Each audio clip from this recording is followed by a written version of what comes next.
ESAE et toi? Moi, je suis en administration des finances à ESAE. Moi, je suis en diplomatie et relations internationales à ESAE. Moi, je suis en journalisme à ESAE. Émission ici, c'est ESAE. Moi, je suis en communication marketing à ESAE.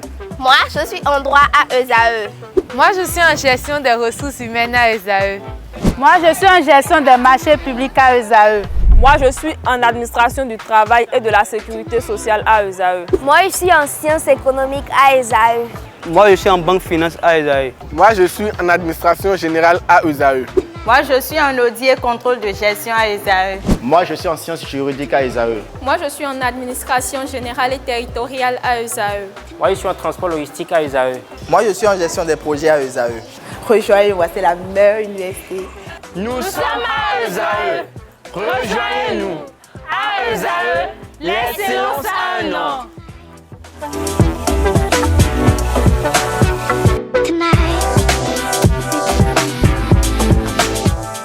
Bonjour à toutes et à tous, bon réveil dominical, bienvenue sur l'invité. Ce dimanche, fidèle ami internaute de l'invité, je reçois pour vous le bâtonnier Jacques Migan. Il est acteur politique, membre du bureau politique du parti politique Bloc Républicain. Avec lui, nous ferons le tour de l'actualité politique au Bénin. Nous parlerons de son parti politique, le Bloc Républicain. Nous parlerons des derniers événements qu'ont connu la vie de cette formation politique. Nous parlerons des ambitions politiques pour la présidentielle 2026.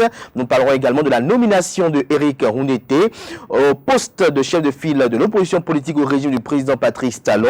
Nous parlerons également de la composition de la prochaine mandature de la Cour constitutionnelle, les défis qui s'imposent, on en parlera également.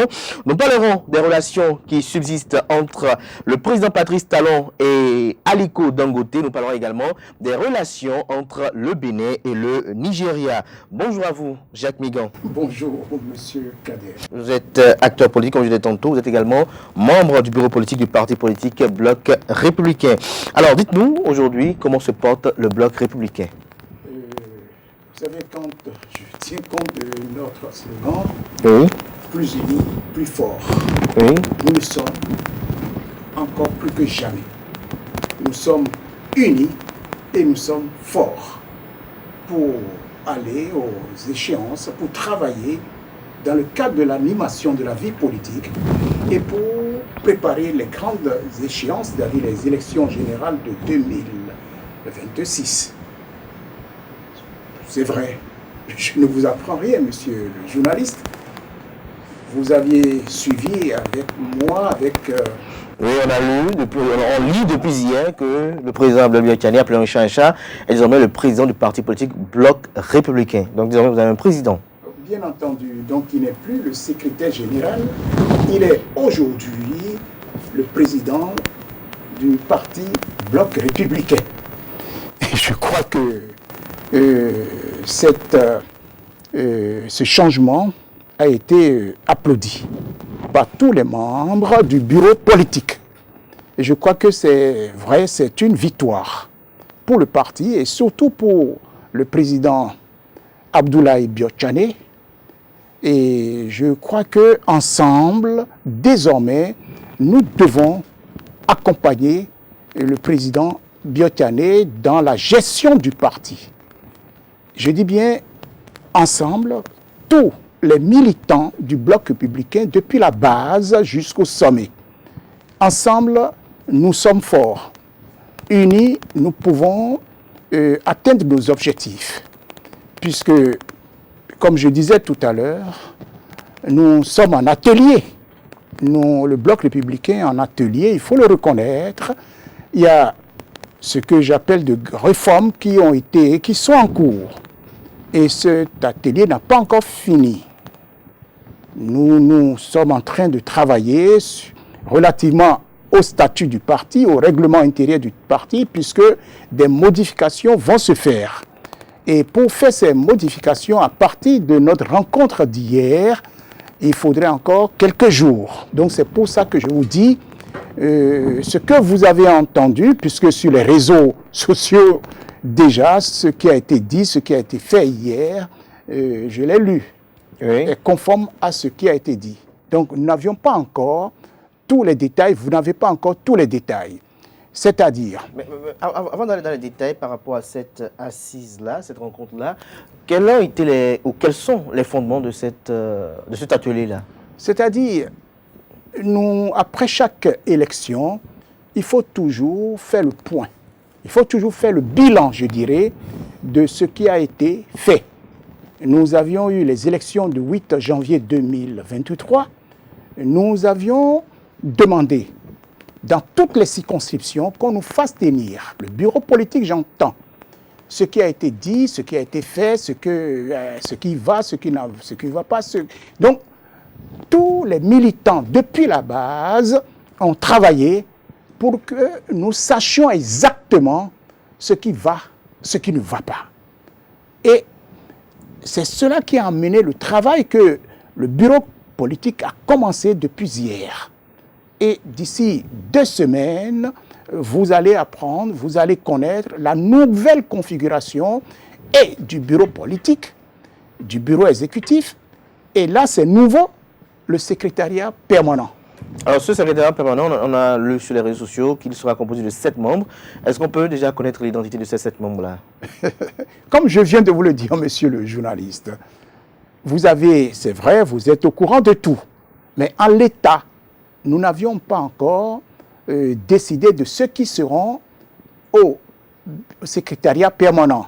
Ce que nous avions dit et ce qui va se faire, c'est qu'ils sortiront du bureau exécutif national. Bureau exécutif national qui sort du bureau politique. Ce que je peux vous dire en l'état, et c'est ce que vous avez commencé par là, nous savons qui sera le président de ce secrétariat permanent. C'est le ministre d'État Abdoulaye Biotchane. Alors une telle décision, c'est une décision d'envergure qui quand même a un impact considérable sur la vie de cette formation politique-là.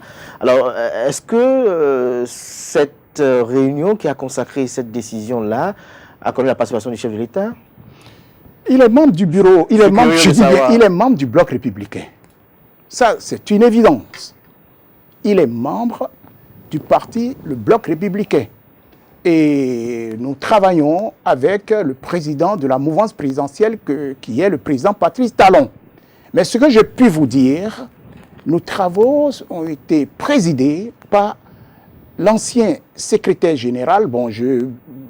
Abdoulaye Biotchane. Ils sont 3. Il y a eu le général Robert Bihan. Il y a eu le ministre, l'ancien ministre, l'honorable Kassa Barthélémy, qui ont présidé nos travaux d'hier. Donc voilà ce que je peux vous dire en l'état. Donc ce n'est pas le président Patrice Talon qui a présidé nos ateliers d'hier et qui continue comme je vous l'ai dit.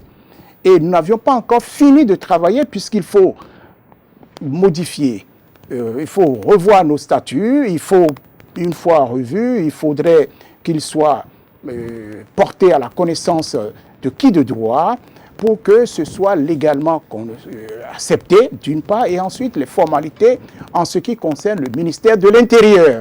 Parce que quand vous modifiez, vous devez aussi en tenir compte, il y a des démarches officielles à faire. Donc c'est pour vous dire que, pour revenir à vos préoccupations, en ce qui concerne le président de la mouvance présidentielle, qui est le président Patrice Talon, je vous dis et je vous garantis que nos ateliers sont présidés par ces 3 personnes. Le président... Est-ce qu'il est approbateur en tant que président de la mouvance présidentielle d'une telle initiative? L'initiative vient du peuple, qui compose en tout cas des militants du bloc républicain. Je vous ai dit tout à l'heure que nous avions, après les élections du 8 janvier 2023, il y a eu des réflexions, il y a eu des analyses pour voir ce que nous avions fait et c'est tout cela qui a été porté à la connaissance du bureau politique, d'où les travaux qui ont commencé hier, 3 juin 2023, et qui s'achèveront dans 2 semaines, mais entre-temps, lorsque les choses seront complètement validées, il y aura une transition qui se ferait, une structure de transition jusqu'au prochain congrès pour que nous puissions dire à un moment donné, voilà ce qui a été fait, ce qui a été dit. Alors, ce qui est en train d'être ficelé là, le bureau politique est totalement impliqué dans ces activités-là. Mais c'est l'organe de décision. Enfin, quand j'entends par là... Est-ce qu'il va disparaître après avec les réformes? Non, le bureau politique demeurera. Mais de 59, les membres seront désormais au nombre de 102. C'est-à-dire que d'autres personnalités vont y entrer dans ce bureau politique de qualité, j'entends dire, les ministres, les députés, les maires, et il y aura également les deux responsables, qualité président de l'association des femmes et de la coordination du coordinateur des jeunes. Donc tout ce monde figurera désormais dans le bureau politique, et pour que nous soyons beaucoup plus efficaces et que ce soit inclusif, parce que nous avions tenu compte des préoccupations, comme je continue à le dire, de la base. Vous tenez compte, oui, des problèmes de la base? De la base qui a voulu désormais que les choses se fassent de cette manière et que les circonscriptions soient représentées et seront représentées effectivement dans le bureau exécutif national. Il y en a 24 circonscriptions qui vont composer ce bureau exécutif, plus d'autres personnes pour que nous ayons un chiffre de 33.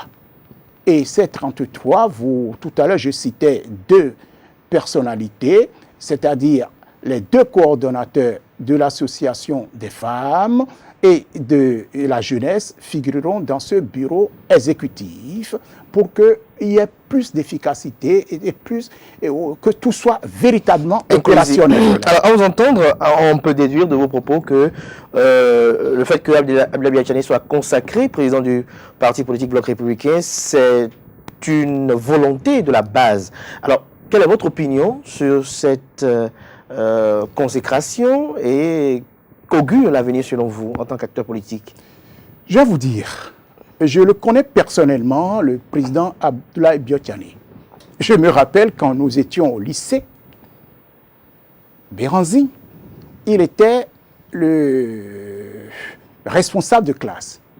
Un homme doué, il faut le reconnaître, très intelligent, il faut le dire, et qui sait comment gérer.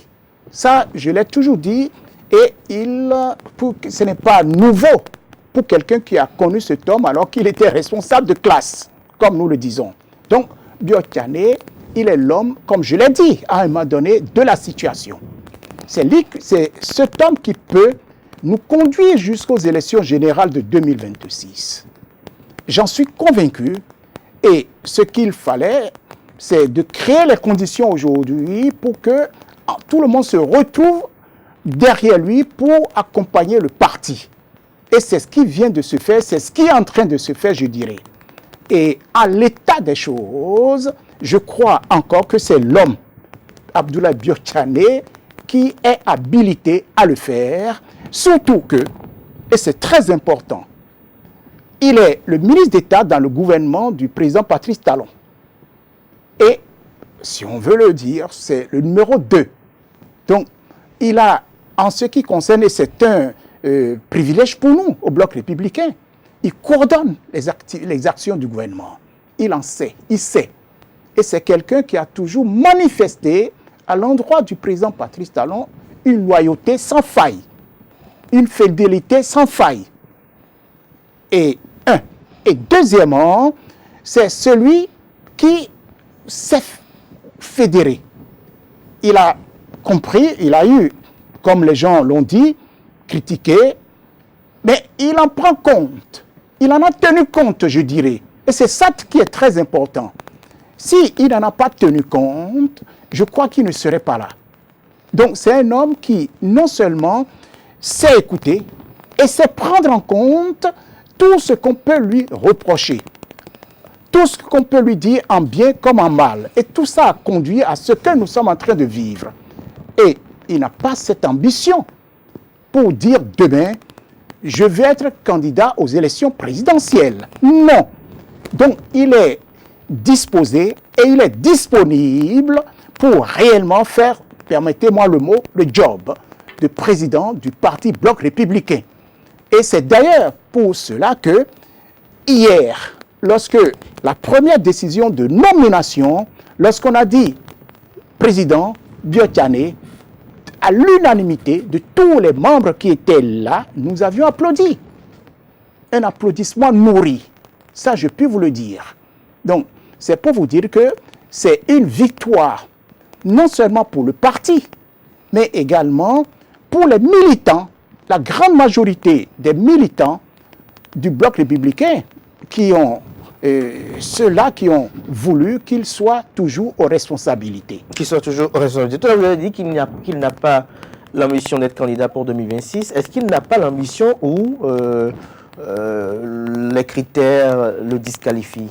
Mais puisque les critères vous disqualifiant, vous ne pouvez plus avoir d'ambition. Mais est-ce que au Bloc républicain, il n'y a pas de réflexions qui se font dans l'esprit de ce que des profils du genre d'ABT puissent être candidats en 2026? C'est une question. Ce n'est plus à l'ordre du jour. Ce n'est pas à l'ordre du jour, monsieur le journaliste. Pour le moment? Pour le moment, puisque conformément à la charte des partis politiques, avec tout ce que ça comporte, c'est le parti qui désigne. Nous ne sommes pas encore là, à l'heure où je vous parle. Nous ne sommes pas encore qui sera notre candidat. Notre préoccupation aujourd'hui, c'est comment faire pour que notre appareil, notre parti, accompagne le président Patrice Talon dans le développement de ce qu'il est en train de faire, dans la gestion de ce qu'il est en train de faire, créer les conditions pour que nous allions encore plus loin, pour reprendre encore nos slogans, unis, forts, pour construire le Bénin. Alors, dans votre formation politique, il y a quand même des ambitions pour la présidentielle qui subsistent depuis quelques semaines, voire quelques jours. On entend des noms, Dame Rumeur évoque des noms, tels que Olivier Bocco, par exemple, tels que le ministre Roussou, le ministre Khekhoumé, le ministre Omeki, le ministre Romu Adouadaï surtout, et sans occulter bien d'autres conseillers proches du chef de l'État, tels que Johannes Dayon. On entend des noms de part et d'autre. Vous, en tant qu'acteur politique, qu'est-ce qui en est réellement? Est-ce que je viens de vous dire, je vais vous répondre sous deux formes. La première, c'est que, je l'ai dit tout à l'heure, c'est le parti qui désigne. En l'état des choses, la préoccupation du bureau politique, nous sommes concentrés sur ce qui doit, comment l'appareil sera, comment gagner, comment faire pour que la mission que le peuple a confiée à Patrice Talon aujourd'hui se réalise et aille jusqu'au bout, c'est-à-dire en 2026, qu'il réalise, qu'il puisse réussir cette mission, comme le peuple le réclame. Donc c'est la première chose. Donc nous ne sommes pas du tout à ce niveau-là. La deuxième chose, je peux vous dire, on ne peut pas empêcher quelqu'un d'avoir des ambitions. On ne peut pas en empêcher. Mais ce qui est important, ne gênons pas les actions du président actuel. Ne les gênons pas. Travaillons pour accompagner le président Patrice Talon en l'état de ses actions, dans la réussite de ses actions. C'est notre préoccupation. Nous avons, nous, au Bloc républicain, nous avons le président de la mouvance présidentielle qui est en activité, en action, je dirais. Accompagnons-le. Ne détournons pas notre regard de ce qui ne doit pas être. Est-ce que vous trouvez précoce que les médias, les acteurs politiques se préoccupent déjà de qui va remplacer Patrice Talon vu qu'il est inéligible en 2026? Monsieur le journaliste, je viens de vous dire que nous avions tiré leçon de ce qui s'est passé le 8 janvier 2023 en ce qui concerne les élections législatives. Au moment opportun, comme nous l'avions fait hier, nous allons tirer leçon et c'est ensemble, et avec la base, et avec toutes les instances, les institutions que nous dirons, voilà notre candidat pour 2026. Alors, en tant que Jacques Migan, je prends le citoyen, qu'est-ce que vous pensez des noms que j'ai évoqués tout à l'heure?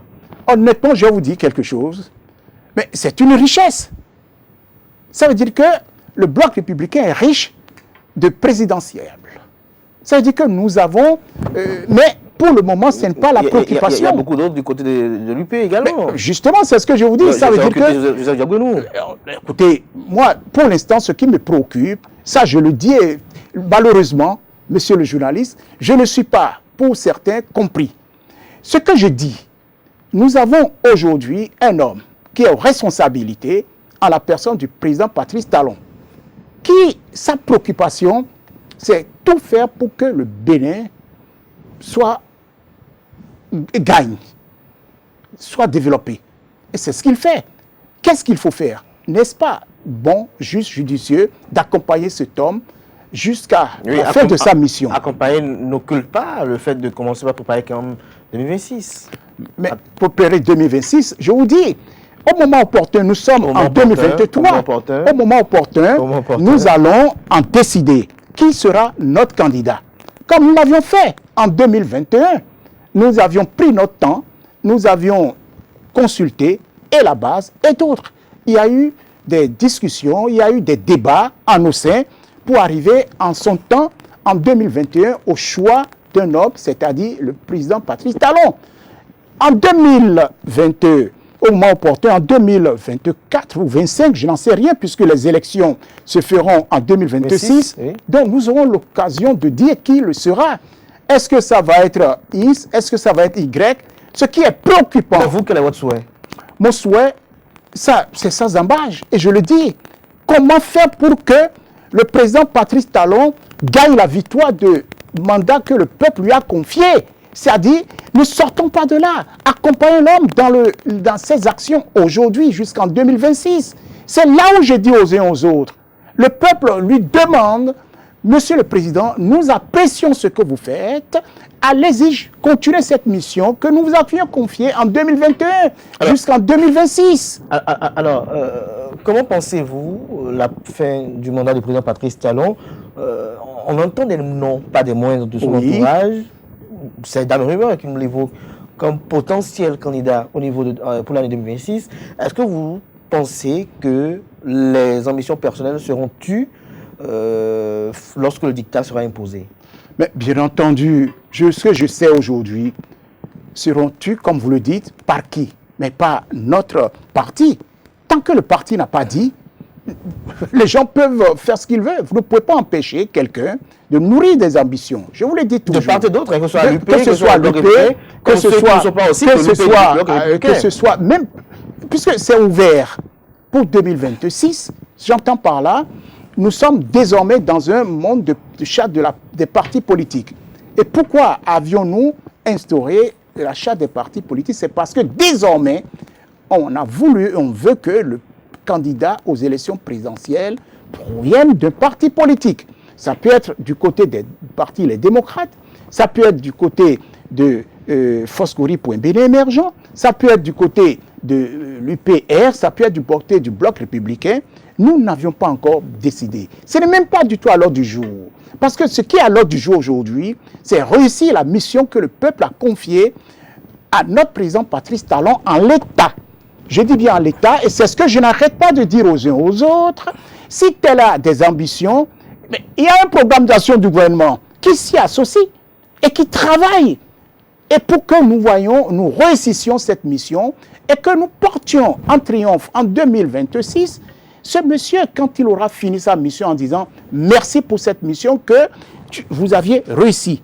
Il faut que nous comprenions les choses. Pour l'instant, nous avons un canevas, c'est-à-dire 2021-2026. Il est en mission. Il est en train d'accomplir la mission que le peuple lui a confiée.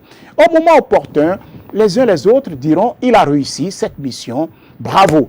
Or, en l'état, pour que cette mission continue, elle a besoin de tout le monde, y compris même les gens de l'opposition. Ça veut dire quoi? À travers leurs critiques constructives, s'ils constatent qu'il y a quelque chose à faire d'ici 2026, mais qu'ils l'annoncent. Surtout qu'aujourd'hui, nous avons un leader, un chef de l'opposition, qu'on appelle l'honorable Mondo Terrig. S'il pense qu'on peut faire mieux par rapport à ce qui est en train de se faire, mais pourquoi ne pas le dire? On l'a évoqué à l'instant. Que pensez-vous de cette nomination-là d'Éric Mondete? Ça va de soi. C'est prévu par la loi. On n'a fait que respecter ce qui est prévu par la loi. Et vous constaterez que le président Patrice Talon, à la différence des anciens, je dis bien le général Mathieu Kérékou, le président Boniaï, je cite ses anciens, le président Patrice Talon est un respectueux de la loi. La loi a prévu que le chef de l'opposition doit provenir du parti qui a le plus 2 députés. Hier, c'était Foscouri parce qu'ils avaient plus de maires. Aujourd'hui, à l'Assemblée nationale, ils ont 28 députés. Donc, quand on lit les textes, lit les articles sur l'opposition, il va de soi que ce soit le président, je dirais l'honorable Éric Ndoké, pour qui exerce cette mission. Alors tout à l'heure, vous étiez préoccupé par la fin du mandat du président Patrice Talon. Le président Patrice Talon, il y a quelques semaines, disait on ne change pas une équipe qui gagne. Et donc, il n'y avait pas d'inquiétude de savoir qu'il y aurait un remaniement ministériel. Mais depuis ces propos-là, il y a eu 3 départs. Le ministre Aurélien Agbenonsi, on ne sait pas réellement ce qui en est véritablement aujourd'hui. On ne sait pas encore, est-ce que si éventuellement il devrait partir, est-ce qu'il y aura encore d'autres qui vont le suivre dans ce départ-là? Alors on se questionne de savoir, est-ce la fin de mandat qui apporte des tumultes au gouvernement ou ce sont des réaménagements techniques? Non, ce que je vais vous dire, lorsque le président Patrice Talon choisissait ses ministres, je n'étais pas là pour connaître les critères. Qu'est-ce qui avait été décidé en ce qui concerne le ministre Réhomé, le ministre Sévéré Quenom, le ministre Oussou et le ministre en charge des Affaires étrangères. Donc je serais mal placé, je serais pour dire ce qu'il en est aujourd'hui. C'est lui qui décide qui doit être le ministre en charge de tel ministère. Et c'est encore lui qui doit dire à un moment donné, je voudrais que vous ne soyez plus de mon gouvernement. Je n'en vois même point de problème à ce niveau. Donc, je crois que tout le monde sait qu'à un moment donné, lorsque vous êtes ministre, vous devez aussi cesser toute activité. Si le ministre, je dirais le président de la République, estime que tel doit continuer, c'est à lui de juger. Nous ne pouvons même pas porter de jugement à ce niveau. Je n'arrive même pas à comprendre que les gens osent dire il a dit ceci à un moment donné, une équipe, on ne change pas une équipe qui gagne. Mais, monsieur le journaliste, mais c'est lui qui a la conduite, c'est lui que nous avions élu. Est-ce qu'il y a eu, à l'état où nous parlons, un blocage quelque part? Non. Et les choses évoluent. C'est ça qu'il faudrait apprécier dans le président Patrice Talon. C'est lui qui sait pourquoi. Et c'est lui qui doit aussi savoir, au moment opportun, lorsque quelqu'un doit partir, pourquoi. Il ne nous revient pas de porter de jugement. Est-ce que la population ne peut pas savoir le pourquoi également? Mais la population, quand il est nommé, il nous en avait parlé. Pourquoi il a nommé Oussou? Pourquoi il a nommé Réhomé? Pourquoi il a nommé Quenom? Pourquoi il a nommé Agbenonsi? Mais nous n'étions pas là. Pourquoi nous le saurions? Pourquoi nous chercherions à le savoir? La prochaine fois, il faudrait alors poser cette question. Pourquoi vous avez nommé Ins? Pour que, à compter de maintenant, nous lui posions la question, désormais, pourquoi vous aviez laissé partir Y? Non, ne soyons pas subjectifs. Demeurions toujours objectifs et faisons comme quoi notre préoccupation doit être au contraire. Demain, c'est à lui qu'on posera, on demandera des comptes au président Patrice Talon. Ce n'est pas au ministre Oussou, encore moins au ministre Réhomé. C'est au président Patrice Talon. C'est lui qui sait. C'est lui qui viendra. Mais vous, en tant qu'acteur politique, comment percevez-vous ces départs du gouvernement? Mais écoutez, c'est lui qui a le dernier mot. C'est lui qui choisit, monsieur Kader. Je n'ai pas à porter de jugement à ce niveau. J'ai de jugement à porter sur est-ce que le travail dans ce ministère continue? Est-ce que le travail est bien fait? Au niveau du ministère des Affaires étrangères, vous, est-ce que vous avez des informations sur lesquelles le travail continue convenablement? Écoutez, il vient encore de poser un acte très fort, le président Patrice Talon. Avant même le départ du ministre Agbenonsi. Il a dit. Vous confirmez qu'il est parti? Non, puisque aujourd'hui, on ne l'a pas vu. À un moment donné, et lui-même a annoncé qu'il n'est plus. Donc, si lui-même l'a annoncé, ce n'est pas moi, c'est lui qui l'a dit. Donc, après, il y a eu un démenti aussi à ce niveau. Donc, restons alors à ce qu'il a dit, puisque je n'ai pas entendu jusqu'à nouvel ordre son démenti, encore moins la décision du gouvernement disant il n'est plus. Mais ce n'est pas ça le plus important. Ce qui est important, c'est ce que le président Patrice Talon vient de poser comme acte en demandant à tous les diplomates de revenir pour recevoir des instructions, pour porter encore le Bénin dans sa mission, c'est-à-dire faire connaître notre pays partout, et pour que les gens sachent qu'est-ce que c'est que le Bénin aujourd'hui. Révélation de la carte diplomatique. Absolument. Je vais vous dire quelque chose. Quand j'étais aux responsabilités aux côtés du président Patrice et du général Mathieu Kérékou, je l'avais suggéré au chef de l'État.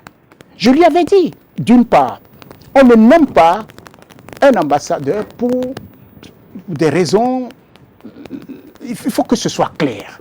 On le nomme parce qu'on veut atteindre un objectif. Quand vous allez par exemple dans les Émirats, par exemple, ça veut dire que celui qui va là, c'est parce que nous voulons atteindre un objectif. Cet ambassadeur doit créer les conditions pour ramener au Bénin et pour faire connaître le Bénin et nous ramener ce que nous recherchons. Si c'est le pétrole, il faut qu'il nous en donne, il faut que nous puissions en bénéficier des avantages de ce pays, de tout ce que ce pays peut nous apporter. Et je le disais aussi au général, en ce qui concerne le Brésil, voilà un pays de sport, voilà un pays où le sport est roi. Notre ambassadeur, en allant dans ce pays, il y a deux choses importantes à tenir, à prendre de ce pays, le Brésil. Il y a le sport, il y a aussi la culture. Nous avons les mêmes cultures, enfin je dis les mêmes cultures. Il y a le vaudou, avec tout ce que ça comporte. Voilà un pays aujourd'hui où le Yoruba est érigé en langue officielle au Brésil. Voilà un pays où vous avez la même culture en ce qui concerne certains vaudous. Donc pourquoi ne pas envoyer quelqu'un qui peut créer, je dirais, cette symbiose entre le Brésil et nous pour que nous en gagnions. Quand on vous envoie quelque part, c'est parce qu'on attend de vous des retombées positives. Donc, c'est de ça qu'il s'agit. Et c'est ce que je disais à l'époque au président général Mathieu Kérékou. Et je crois que le président Patrice Talon a compris l'enjeu. À un moment donné, il avait demandé à ce qu'il y ait une réduction de nos ambassades. C'est lui qui voit. Pourquoi il a fait? Est-ce que c'est pour des raisons économiques, comme les gens l'ont dit? Est-ce que c'est pour une question d'efficacité? Est-ce que c'est pour une question de visibilité? C'est lui qui voit. Mais ce que je puis vous dire, c'est que, à travers ce qui a été fait, c'est-à-dire l'invitation de tous les ambassadeurs, c'est pour donner une dynamique à notre diplomatie. Et moi, j'apprécie et j'approuve. Donc, c'est pour vous dire que le premier chef de la diplomatie, ce n'est pas le ministre des Affaires étrangères, c'est le président de la République. Comme il est le ministre de la Défense, le chef de la Défense, il est aussi de la diplomatie, ce que nous oublions souvent. Alors, Jacques Migan, on va progresser dans cette émission. Depuis quelques jours, des noms circulent sur la toile, notamment les noms qui seront ceux qui vont composer la prochaine mandature de la Cour constitutionnelle. Quelle appréciation d'abord portez-vous sur les 10 noms qui ont été révélés à l'opinion?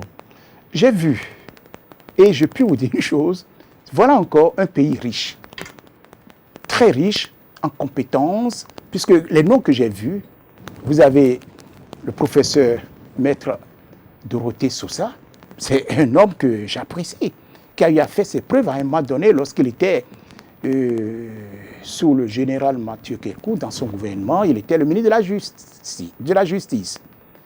Il était à un moment donné au Cameroun pour gérer une institution internationale et régionale. Donc il a une expérience.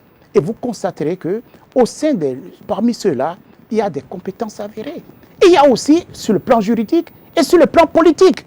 Quand vous prenez Adjovi, Mathieu par exemple, c'est quelqu'un qui a eu à faire ses preuves à l'Assemblée nationale, qui a une expérience qu'il peut apporter et compléter la compétence des juristes. Parce que c'est en cela que j'ai apprécié les noms de ceux qui y sont. Sincèrement, je ne vous le cache pas, c'est un choix, aussi curieux que ça puisse paraître, qui a tenu compte de l'expérience qu'il faut avoir pour être à la Cour constitutionnelle et apporter une contribution dans l'intérêt supérieur de cette institution que constitue la Cour constitutionnelle. Moi, personnellement, j'ai apprécié, d'une part, ces hommes, à travers leurs valeurs intrinsèques et à travers leur expérience.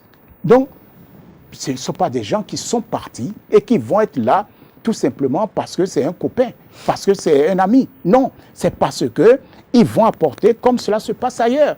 Par contre, ce que j'aurais tant voulu, c'est qu'on revoie notre constitution pour que les anciens présidents y siègent. Que les anciens présidents, comme cela se passe ailleurs. Il faudrait que, à la Cour constitutionnelle, d'office, nous puissions aussi bénéficier, pourquoi pas, de l'expérience de certaines personnalités, peut-être d'office qui puissent y être les présidents de la République de ce pays. Ça peut être le président Soglo qui est encore là. Il en sera de même du président Boniaï. Du président Boniaï. Et pourquoi pas? Pourquoi pas? Donc, vous souhaitez une prochaine mandature de la Cour constitutionnelle dans laquelle on aura les présidents Patrice Talon, Nicéphore Soglo, Boniaï. Mais parce que c'est des expériences. C'est des expériences qu'ils ont eu à un moment donné de leur vie à conduire ce pays. Ils savent ce que c'est. Gérer un pays, quel que soit ce qu'on peut dire, ça veut dire que en sortant, vous avez une expérience que vous n'aviez pas. Et que vous pouvez mettre au service de la nation à travers cette institution qu'on appelle la Cour constitutionnelle dans cette décision future. Ils peuvent siéger, ils peuvent ne pas siéger, mais pourquoi pas? On peut le faire. Donc c'est ce que moi je crois. Est-ce que vous croyez? Alors, au sein de ces membres de la prochaine mandature de la Cour constitutionnelle, il y a 2 femmes. L'une d'entre elles est visée par un recours contre sa désignation. Qu'est-ce que vous pensez contre le dit recours là? C'est une question de lecture. C'est un événement, c'est un non-événement. J'ai lu le recours. C'est un non-événement. C'est dépassé. Avant qu'elle ne soit, Madame Antendi, c'est bien d'elle de vous parler certainement. Oui. Mais, monsieur le journaliste, elle était à la Cour suprême, puis à la Cour des comptes. Si elle a accédé sans problème aucun, ça veut dire que le problème qui est posé aujourd'hui l'aurait empêché. Ensuite, elle a été candidate aux élections législatives. Si son dossier n'a pas été recalé à l'époque, donc ça veut dire que le problème ne se pose pas. Et enfin, ce qu'on dit là, elle a déjà réagi, elle a déjà répondu. Peut-on me sortir une décision qui justifie que cette dame a posé cet acte et condamnée comme telle pour ce qu'on lui reproche? Et c'est pour ça que je vous dis, avant d'aller à un recours, il faut que les gens lisent. Il faut que les gens cherchent à comprendre. Est-ce que ce que je suis en train de dire, est-ce que c'est fondé? Voilà une dame qui est aux responsabilités aujourd'hui, puisqu'elle ne siège pas encore.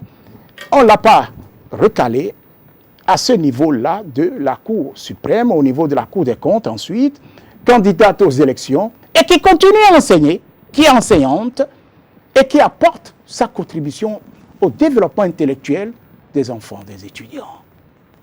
Et elle a réagi, elle a répondu. Que les gens lisent ce qu'elle a dit.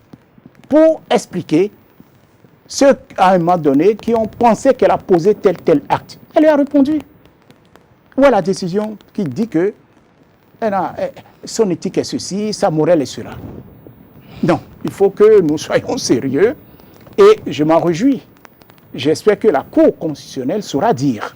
Alors, par exemple, la Cour constitutionnelle, de recours devant la Cour constitutionnelle, vous êtes visé aussi par recours au niveau de la Cour constitutionnelle. Qu'en est-il aujourd'hui? Non, la décision n'est pas encore vidée par la Cour. Nous attendons. C'est ce que je peux vous dire. Mais ce que je sais, c'est que quand j'ai lu la requête de mes contradicteurs, ils ont estimé, puisque c'était le 12 mars, vous m'aviez reçu ici, vous m'avez posé un problème en ce qui concerne, est-ce que c'est du 3e mandat dont s'agit? Et rappelez-vous ce que je vous ai dit. Je vous dis, je ne vous parle pas du 3e mandat. Je vous ai parlé, et je le reprends encore, de la mission que le peuple a confiée au président Patrice Talon. Ce peuple voudrait qu'il continue cette mission. Et je le répète encore, mais il est en mission. Je l'ai développé tout à l'heure au début de cette émission. On lui a confié une mission. Ce peuple veut encore déjà? Pardon? Ce peuple veut encore déjà? Non, le peuple veut qu'il continue sa mission, puisqu'il n'est pas encore à la fin de cette mission, monsieur Kader. La mission finit en 2026. Continuer une mission, ça veut dire quoi? Mais nous sommes en 2023. Le peuple apprécie ce qu'il fait, mais c'est normal que le peuple lui apporte son soutien. Comme on le dit couramment chez nous, Kouché, ça veut dire courage. C'est de ça il est question. Continue cette mission. Donc si on dit continuer une mission, ça veut dire que c'est 2026 où Kadri sera candidat. Il faut que les gens reprennent. C'est pour ça que je dis, ne tronquons pas ce que Migan a dit. Reprenez l'émission de Migan. Le journaliste à un moment donné a dit, est-ce que c'est de 2026 et du troisième mandat dont il s'agit? Et je vous ai dit non, à travers la réponse. Je ne vous parle pas de 2026, mais je vous parle de la mission que le peuple a confiée au président Patrice Talon, mission qu'il accomplit et pour laquelle le peuple lui dit bravo, continue cette mission, nous te soutenons. Mais qu'est-ce qu'il y a de mal? Jacques Migan, pour finir, avant de finir cet entretien, on parlait tout à l'heure de la Cour constitutionnelle. L'opinion attend des noms, comme peut-être votre nom, le nom de Maître Ngwedji, pour ne citer que ces deux-là, le nom de peut-être Bruno Amoussou également. Mais, Monsieur le journaliste, je vais vous dire quelque chose. Partout où besoin sera, partout où besoin sera, j'y serai. Si ça m'aurait fait plaisir, ça je ne vous le cache pas. Et je remercie tous ceux qui ont téléphoné, tous ceux qui ont écrit pour dire, comme vous-même, vous attendiez Jacques Migan. Mais ce n'est pas Jacques Migan qui décide. Non. À un moment donné, dans ma profession, en 1999, alors que j'étais encore un jeune avocat, mes confrères ont décidé que je sois. Ça, c'est ce qu'on appelle, le peuple des avocats a voulu que je sois le bâtonnier. Et ils m'ont élu. Mais en l'état, ce n'est pas de cette manière que cela se passe. C'est deux responsabilités qui désignent. D'une part, le président de la République, d'autre part, l'Assemblée nationale. Voilà comment cela se passe. Donc, si les deux institutions estiment que c'est tel, comme je l'ai dit tout à l'heure, en ce qui concerne les gens qui sont là, mais c'est la richesse du Bénin. Ça veut dire que nous avons des compétences qui peuvent se retrouver à la Cour constitutionnelle. Si ce n'est pas le président Ngwedji, si ce n'est pas le président Amoussou Bruno, si ce n'est pas Jacques Migan, si ce n'est pas Salam Zizouroué, si ce n'est pas Salami Ibrahim, mais ceux qui sont là, on ne va pas mettre, puisqu'on a bien dit 7 personnes. Peut-être que si on avait dit 120, peut-être que je serais dedans.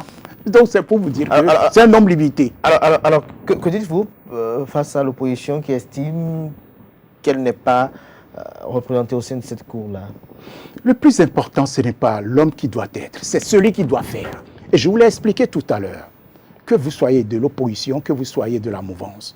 Le plus important, c'est d'avoir des gens compétents qui peuvent apporter, qui peuvent faire le job à ce niveau-là. Et le professeur Dorothée Sousa, il est de quel parti politique? Est-ce qu'il peut me le dire? Et d'autres. C'est-à-dire ce qu'il faut voir, ce n'est pas je vous ai choisi, je vous ai nommé, vous devez agir conformément à ma vision. Non, une fois qu'ils sont là, c'est le peuple qu'ils servent. Ce n'est plus celui qui les a nommés. Et les gens ne le comprennent pas. C'est ce que moi j'ai apprécié quand le président était Joseph Djobenou. J'ai relu ses décisions. Et l'actuel président, Amouda, mais lisez les décisions qu'il rend depuis un certain temps.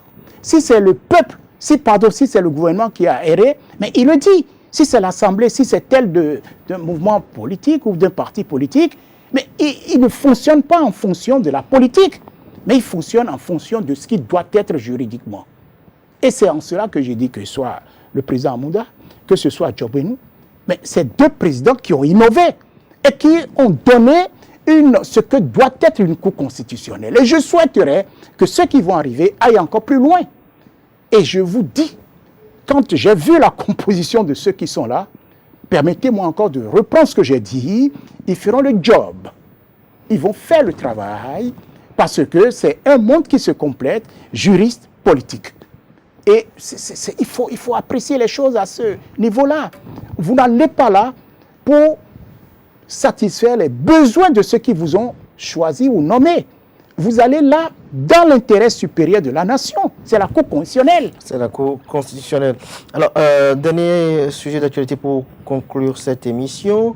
Quelle est votre opinion sur les relations entre Patrice Talon et Dangote Aliko, le Nigeria? Des commentaires, des interprétations ont été effectuées, notamment lors de l'absence du président Patrice Talon à l'inauguration de la raffinerie de Aliko Dangote. Il y était dans beaucoup de chefs d'État de la sous-région, des pays limitrophes. Il y était également le président sortant Muhammadu Buhari. Le président Patrice Talon n'y était pas, mais une semaine jour pour jour après, il était à l'investiture du président Bola Ahmed Tinubu. En tant qu'acteur politique, quelle lecture faites-vous de ces différents événements? Y a-t-il des liens que l'on puisse tisser? Qu'est-ce que vous voulez que je vous dise là? Ce qui concerne le président de la République et un homme d'affaires, M. Adam et Dangote. C'est comme à un moment donné, les gens me posaient la question en ce qui concerne Bolloré et le président Patrice Talon. Le président Patrice Talon, c'est un chef d'État. Il est le président de la République. Oui, ça dit que les chefs d'État qui étaient au Nigeria, comme le président Faure, le président sénégalais, ça dit qu'ils n'étaient pas là en tant que chef d'État? Ils étaient là en tant que chef d'État. Mais vous ne pouvez pas demander, je n'ai pas le calendrier du président Patrice Talon. S'il se confirme que pour des raisons X, le président Patrice Talon ne peut point y être, il y aura un représentant. Et c'est ce qui se passe. Et vous avez dû constater, certains chefs d'État n'y étaient pas, mais représentés. Oui, mais le Bénin, on n'a pas... On n'a pas. Il y avait madame, notre ambassadrice, madame Adjouvi, qui était. Le plus important, est-ce que oui ou non, le Bénin était représenté? Maintenant, je continue à le dire, l'intérêt du Bénin, c'est les intérêts supérieurs de la nation. Ce que le président Patrice Talon est en train de faire. Je ne vais pas rentrer dans cette préoccupation, puisque j'ai lu tout ce que M. Dangote a dit à un moment donné sur mon pays et par rapport à mon président de la République.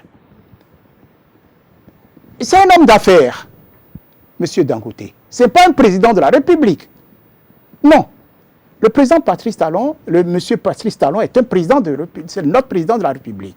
Ce qui doit le préoccuper, c'est les intérêts du Bénin. C'est comment le Bénin fera pour gagner. C'est comment faire pour que le Bénin s'en sorte. J'ai entendu, le Bénin n'a pas fait ceci, le Bénin n'a pas fait cela en ce qui concerne M. Dangote. Je dis, mais de quoi on parle? En ce qui concerne ses produits. Rappelez-vous, c'était écrit, ce n'est pas qu'on a écrit. Je l'ai entendu dire. Et ça m'a amusé. Au lieu de dire, de m'énerver comme certains, j'ai ri. Mais est-ce que selon vous, le Bénin profite assez du Nigeria? Est-ce que les relations sont agréables? Pourquoi les relations ne seraient pas agréables? Je vous pose la question de savoir. Sinon, est-ce que le président Patrice Talon, si les relations étaient mauvaises, il ne serait pas à l'investiture du président Tinubu? Voilà. Il y était. Non, avec Bola Ahmed Tinubu, c'est un nouveau départ. Mais tant mieux.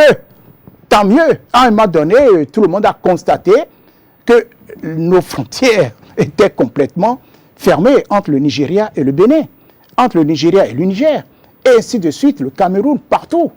Mais la résilience, vous avez vu comment le président Patrice Talon s'en était sorti, comment il a créé les conditions pour que le Bénin ne chute pas comme les gens avaient pensé. C'est-à-dire, c'est ça ce qu'on appelle un président responsable, un président qui sait ce qu'il faut pour sa nation. Et je m'en vais vous dire ceci. Le président Patrice Talon, sa préoccupation, c'est le Bénin. C'est rien d'autre que le Bénin. Le bien-être des Béninois et des Béninoises et le développement de ce pays. Il en sera ainsi jusqu'à la fin de son mandat. Et c'est fort de ça que je nous demande, quel que soit là où nous sommes, accompagnons cet homme. Je ne le dis pas parce que je suis de la mouvance. Non, c'est parce que c'est nouveau ce que nous vivons aujourd'hui. Alors, avec le président Ahmed Tinubu, quelles sont vos espérances pour les relations entre le Bénin et le Nigeria? Mais c'est un pays, c'est un président qui connaît le Bénin. Il connaît ce pays et il sait ce que nous pourrions faire ensemble. Il fut homme d'affaires avant d'être gouverneur de Lagos. Il a vécu à un moment donné à Porto Novo, au Bénin. Il sait ce qu'il faut pour ce pays et je crois que entre lui et le président Patrice Talon, les choses marcheront très bien. C'est un homme qui sait. Il faut se comprendre à demi-mot, le président Patrice Talon et le président Tinubu. Voilà. Ahmed Tinubu. Ahmed Tinubu, voilà. Merci. Ils vont s'entendre. Merci beaucoup.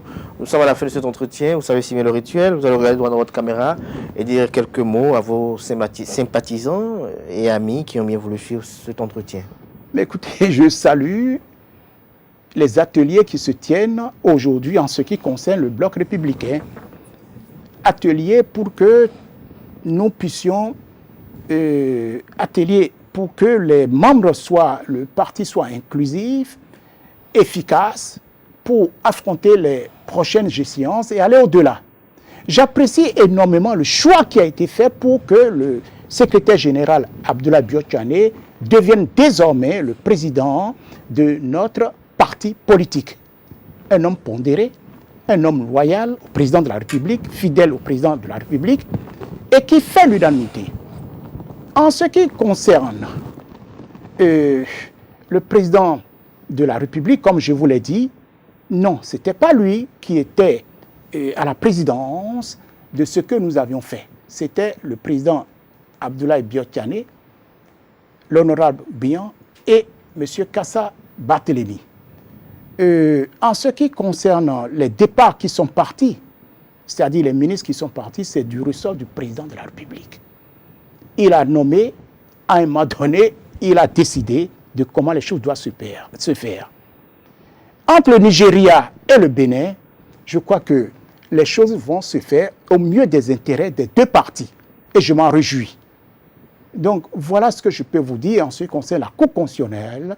Tous ceux qui sont choisis pour être à la Cour, c'est des gens qui ont une compétence reconnue. À commencer par celui que je connais personnellement, le professeur Dorothée Sosa. Et je finirai en vous disant ceci. Pour ce qui me concerne, ça me plaît. Et partout où besoin sera, Jacques Migan y sera. Jacques Migan, dans l'intérêt du pays. Dans l'intérêt du pays. Merci à vous, Jacques Migan. Chers amis internautes, on retiendra de cet entretien que l'invité nous a affirmé sur ce plateau que Abdoulaye Biotchane n'est plus secrétaire général national du parti politique Bloc républicain. Il est désormais le président de la dite formation politique. Pour l'invité, Jacques Migan, bien évidemment, membre du bureau politique de la dite formation politique. C'est une victoire pour ABT. Tous les militants doivent accompagner la gestion du parti avec Abdoulaye Biotchane, a fait savoir l'invité ce matin. Pour lui, des réformes sont en cours. Au détour d'un atelier, il nous en a fait savoir de façon sommaire et expéditive. Il nous a fait savoir qu'également que dans 2 semaines, les conclusions seront rendues publiques, lesquelles conclusions seront d'un grand impact sur la vie de cette formation politique. Le président Patrice Talon est membre du parti politique Bloc républicain, il nous a fait savoir l'invité. Les travaux ont été présidés par Abdoulaye Biotchane, Robert Bian et Barthélémy Kassa, notamment les travaux qui ont consacré le secrétaire général national Abdoulaye Biotchane, président du parti politique Bloc républicain. Il nous a fait savoir que ce présidium tienne compte des préoccupations de la base et donc cette consécration de ABT président du BR est une suite logique des préoccupations de la base. Abdoulaye Biotchane sait comment gérer, nous a fait savoir Jacques Migan sur ce plateau. Pour lui, c'est l'homme de la situation. C'est lui qui pourra conduire le Bloc républicain aux élections générales de 2026. Il est loyal et fidèle à Patrice Talon, a également affirmé sur ce plateau Jacques Migan. Pour lui, Abdoulaye Biotchane s'est fédéré, il tient compte des critiques et sait écouter.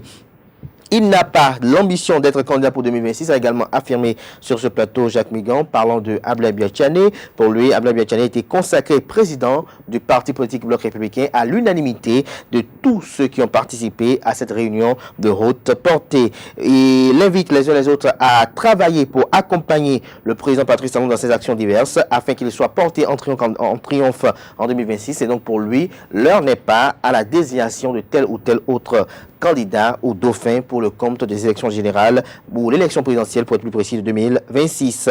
La nomination de Eric Ngoundete comme chef de file de l'opposition politique au régime du président Patrice Talon est un respect aux dispositions légales en vigueur, nous a dit Jacques Migan. Il a argumenté dans ce sens. Il a eu à opiner au cours de cet entretien sur les départs des ministres du gouvernement, notamment les ministres Donald Jean-Claude Oussou, Hervé Réchomé, Séverin Quenom et également le cas Aurélien Aguenonci. Il a donné son opinion sur ces différentes situations. Il a également donné son opinion sur la parole du chef de l'État Patrice Talon qui dit « On ne change pas une équipe qui gagne », fin de citation.